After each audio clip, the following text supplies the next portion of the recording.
So we're stood here at Air Atlantic in Coventry in early August 2018. The guys have been working really hard. We've had a big push over the last few months. We've had two $60,000 engines shipped over from the States. So the core engines come over and they've got to be built up, so they've got to be put into their frames and onto stands.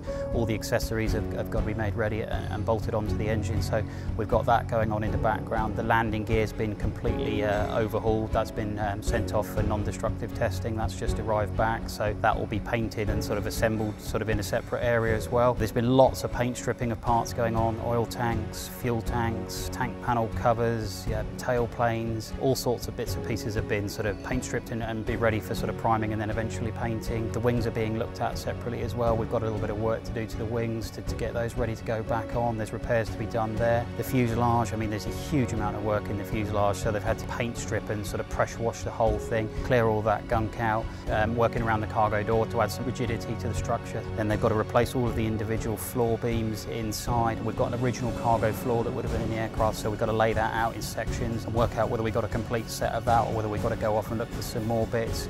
Moving forward to the cockpit, all of that's got to be blasted and cleaned out. All of the original instrumentation needs to be sourced. We're going to make a new instrument panel for all those to fit into and work out what modern equipment we're going to put in there versus what original equipment goes in there really. The centre section, you know, where the engines and the gear go, huge amount of corrosion in there. There's been many repairs to the spars in there. They've probably been working on that since the middle of last year, since we arrived. We're nearly sort of finishing that off. All of the pipe works had to come out of there for the de-icing boots. Now that's all got to go back in there. All the cabling and electrics, so huge amount of work's got to go into that. All of the flying controls, they've come off. They've got to be paint stripped and gone through. We've got to look at sort of covering those, so we've got to outsource that probably to get that job done. Yeah, and eventually moving towards sort of mating that centre section and fuselage back together, getting it on its wheels. That'll probably be towards the end of August, I would think. That's the target for that. So yeah, it's all systems go to try and get those components ready to get to that stage.